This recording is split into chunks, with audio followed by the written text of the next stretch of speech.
جتنی مضبوط منزل کا سفر کرنا چاہتے ہیں، جتنے بلند مقام کی طرف سفر کرنا چاہتے ہیں، آپ کے لیے اتنی قربانیاں زیادہ ہیں۔ اور یہ بات یاد رکھیے، جب آپ کا سفر بغیر کسی مشقت کے، بغیر کسی مشکل کے، بغیر کسی پرابلم کے چلتا رہے، تو جو اینڈ پہ جا کے آپ کو منزل ملے گی وہ منزل بڑی ہلکی ہوگی، وہ منزل بڑی معمولی ہوگی۔ اور اگر اعلیٰ منزل، شاندار منزل، عرفہ والا مقام پانا چاہیں گے تو یہ اللہ کی عادت ہے، یہ اس کا مزاج ہے، یہ اس کا دستور ہے کہ جس کو وہ جتنے اونچے مقام پہ لے جانا چاہتا ہے اتنا تکلیفوں میں زیادہ مبتلا کرتا ہے۔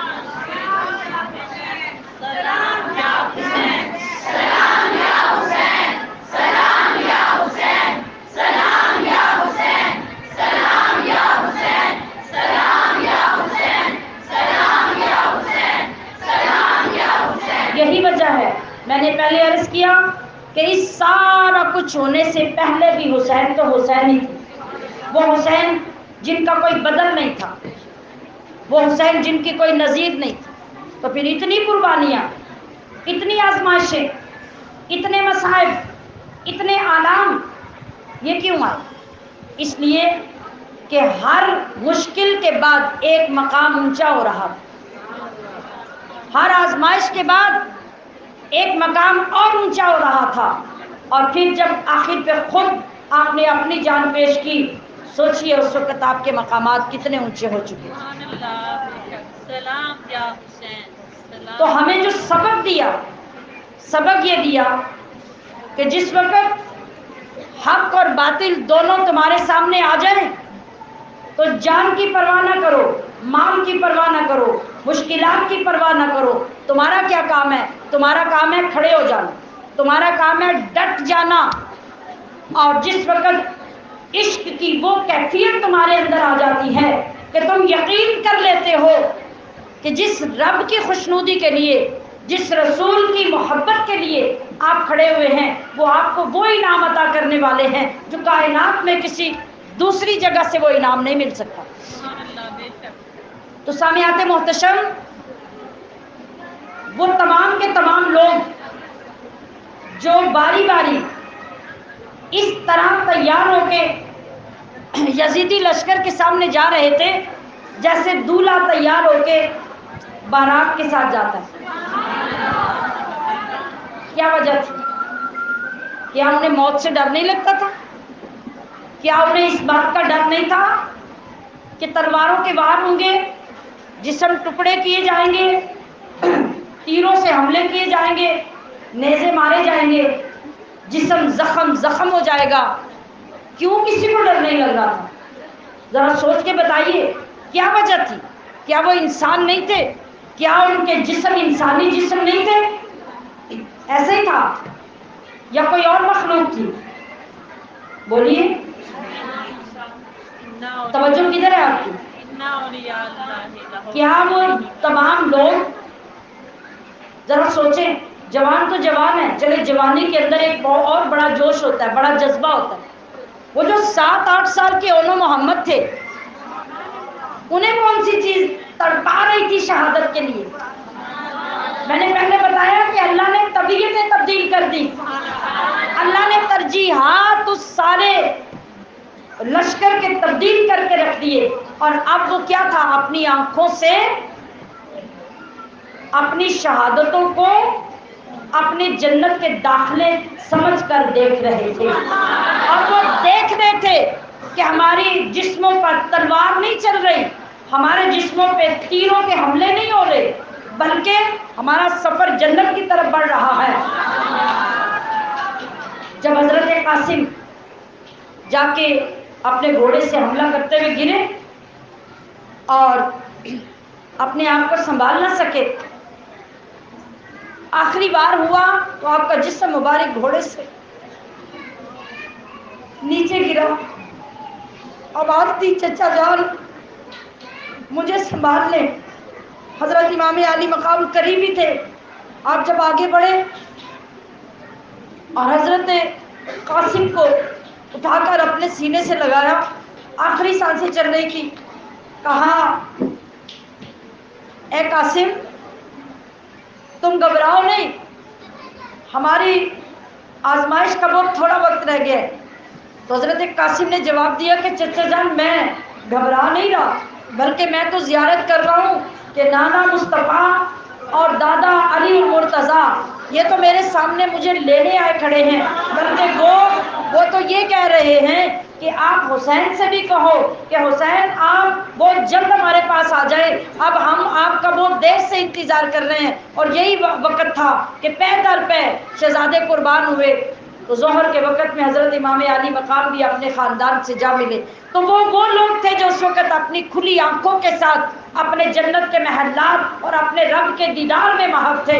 یہ وجہ تھی کہ انہیں نہ تو یزیدی لشکر نظر آ رہا تھا، نہ موت سے گھبراہٹ ہو رہی تھی، بلکہ موت سے زیادہ محبوب اس وقت ان کی آنکھوں میں کوئی چیز تھی۔ تو پتہ کیا چلا کہ جس وقت انسان اپنے آپ کو ایک سچے مشن کے لیے پیش کر دیتا ہے تو اللہ کی مدد، اللہ کی رحمت اور خود اللہ کی ذات اس کے ساتھ ہو جاتی ہے۔ اس کا منظر کچھ اور ہوتا ہے، باہر کے لوگوں کی آنکھیں کوئی اور منظر دیکھ رہی ہوتی ہیں۔ یہ وجہ ہے کہ وہ مشتاق ہو جاتا ہے کہ بہت جلد میرے اوپر وہ وقت آ جائے کہ میرے اوپر چھریاں چلیں، تلواریں چلیں، تیر چلیں، تو مجھے کوئی پرواہ نہیں، اس لیے کہ میری آنکھیں تو میرے اپنے رب کا دیدار کر رہی ہیں۔ جب یقین کامل نصیب ہو جاتا ہے تو یاد رکھیے پھر اللہ کریم اس منصب سے سرفراز کر دیتا ہے۔ تو یہ دن ایسے منصب حاصل کرنے کا دن ہے اور وہ سبق یاد کرنے کا دن ہے جو سبق امام علی مقام نے ہمیں ان کاموں کے لیے پڑھائے۔ یہ سارا مارکا اور آپ کا یہ سارا مشن اس لیے تھا کہ ہم اگر محبت کا اعلان کریں تو اپنی محبت کی ڈائریکشن ٹھیک کریں اور ان کاموں کے لیے اپنے آپ کو تیار کریں جن کاموں کے لیے امام علی مقام نے اپنا آپ پیش کر دیا۔ اور اگر ہم واقعی اپنی محبتوں کے رخ ٹھیک کرنے میں کامیاب ہو جائیں تو پھر ہمارے لیے جو اس بارگاہ اقدس سے انعام ہوگا، آپ جانتے ہیں کہ وہ انعام کیا ہوگا؟ پھر ہمارے دل نہیں بلکہ ہمارے جسم کا رونگٹا رونگٹا یہ خواہش ظاہر کرے گا کہ کاش ایسی ہو مجھ پر عطائے حسین، کاش ایسی ہو مجھ پہ عطائے حسین، تا قیامت رہوں میں فدائے حسین، تا قیامت رہوں میں فدائے حسین، اور وہ چمکتا رہے موتیوں کی طرح۔ یہ میری دعا ہے آپ سب کے لیے کہ وہ چمکتا رہے موتیوں کی طرح جو تیرے غم میں آنسو بہائے حسین، سلام یا حسین، سلام یا حسین، وہ چمکتا رہے موتیوں کی طرح جو تیرے غم میں آنسو بہائے حسین، اور بس جہنم ہی اس کا ٹھکانہ ہوا، بس جہنم ہی اس کا ٹھکانہ ہوا جس نے ظلم و ستم تم پہ ڈھائے حسین، سلام یا حسین، سلام یا حسین۔ اور سامنے تھے عدو، عدو یعنی دشمن، سامنے تھے عدو پھر بھی رب کے لیے، سامنے تھے عدو پھر بھی رب کے لیے رکھ کے سجدے میں سر مسکرائے حسین،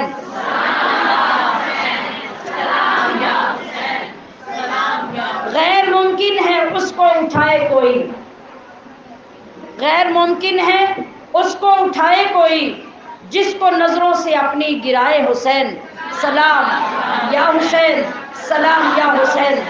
اور گوشائے دل سے محسوس کیجئے، گوشائے دل سے آواز آتی ہے یہ، آپ اپنے دلوں سے محسوس کیجئے کہ میں کیا کہنے والی ہوں۔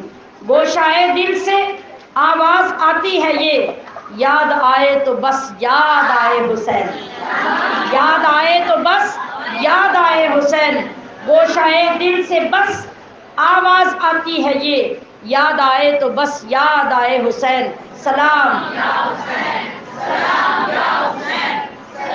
اور فکر کا دائرہ مولا کر دے وسیع، یا اللہ ہماری سوچیں، ہماری فکریں، ہمارے ارادے اتنے بڑھا دے، اتنے وسیع کر دے کہ کیا ہو جائے، فکر کا دائرہ مولا کر دے وسیع۔ یہ دعا ہے برائے ثنائے حسین، یہ دعا ہے برائے ثنائے حسین، سلام یا حسین، سلام یا حسین۔ اور دعا کیا ہے؟ اگر یہ سب نصیب ہو گیا تو سمجھ لیں ہو گئی میری سب مشکلیں پل میں دور، ہو گئی میری سب مشکلیں پل میں دور، جب غموں میں لگائی صدائے حسین۔ اور تیرے دربار سے جو بھی وابستہ ہے، اے امام عالی مقام، تیرے دربار سے جو بھی وابستہ ہے، کیوں وہ پھر غیر کے در پہ جائے حسین، سلام یا حسین، سلام۔ اور تاج شاہوں سے بڑھ کر بھی اوقات ہو، جو بادشاہوں کے تاج ان کو پہنائے جاتے، ان سے بڑھ کے کس کی اوقات ہو سکتی ہے؟ تاج شاہوں سے بڑھ کر بھی اوقات ہو، رکھ لو سر پہ اگر خاک پائے حسین، رکھ لو سر پہ اگر خاک پائے حسین، سلام یا حسین، سلام یا حسین، سلام یا حسین۔ اور فکر جنت کرے اسجد خستہ کیوں، لکھنے والے کی طرف سے الفاظ پیش کر رہی ہوں۔ فکر جنت کرے اسجد خستہ کیوں، ہاتھ میں جب ہو اس کے ردائے حسین، سلام یا حسین، سلام یا حسین، سلام یا حسین۔ اللہ رب العزت آج کے ہمارے یہ چند الفاظ قبول کر کے ہمارے دلوں کے قبلے تبدیل کر دے، ہماری محبتوں کے رخ تبدیل فرما دے۔ اور آج اس مشکل گھڑی میں، مشکل وقت میں، مشکل موسم میں، واقعی جب آپ محبت حسین کا نعرہ لگا کر آئے ہیں تو پھر اس محبت میں اپنے آپ کو پختہ بھی کر لیجئے، اور جن باتوں کو آج ہم نے سن کر سمجھنے کی کوشش کی،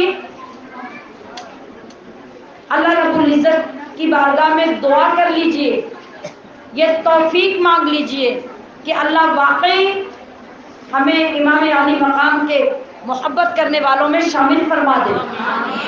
اللہ پاک ہمیں آپ کے غلاموں میں صحیح معنوں میں شامل فرما دے، اور خاص طور پر ہمارا خواتین کا ذکر امام عالی مقام کرتے ہوئے اس وقت تک مکمل نہیں ہوتا جب تک ہم چادر زینب کو تھام کر اور آپ کی چادر کا واسطہ دے کر اللہ کی بارگاہ میں اپنی پاک دامنی نہ مانگ لیں، اپنی غیرت نہ مانگ لیں، اور سیدہ زینب کے وہ جذبے طلب نہ کر لیں جن کے ذریعے آپ نے اپنے بھائی کا ساتھ دے کر زمانے بھر کی بہنوں کو بتا دیا کہ اگر کسی بھائی سے محبت کرو تو میری محبت کو یاد رکھ کے ایسی مثال قائم کر دو کہ تمہارے بعد آنے والی بہنیں اپنے بھائیوں سے ایسی محبت کریں کہ ان کی محبتیں دین اسلام کے پرچم کو بلند کریں، اور ان کی محبتوں کے صدقے نہ صرف یہ کہ ہر بیٹی کی پاک دامنی محفوظ ہو بلکہ اسلام کی عزت بھی محفوظ ہو جائے۔ اللہ رب العزت ہماری ان جذبوں کو اپنانے میں مدد فرمائے، ہمیں پاکیزہ جذبے عطا فرمائے، اور میرے سامنے جتنی بیٹیاں، جتنی بہنیں بیٹھی ہیں، اللہ پاک اپنے کرم سے ان سب کو حیا، شرم، پاک دامنی، عفت اور عصمت عطا فرما۔ اے اللہ ہماری اس حاضری کو اپنی بارگاہ میں قبول فرما۔ وآخر دعوایا ان الحمد للہ رب العالمین۔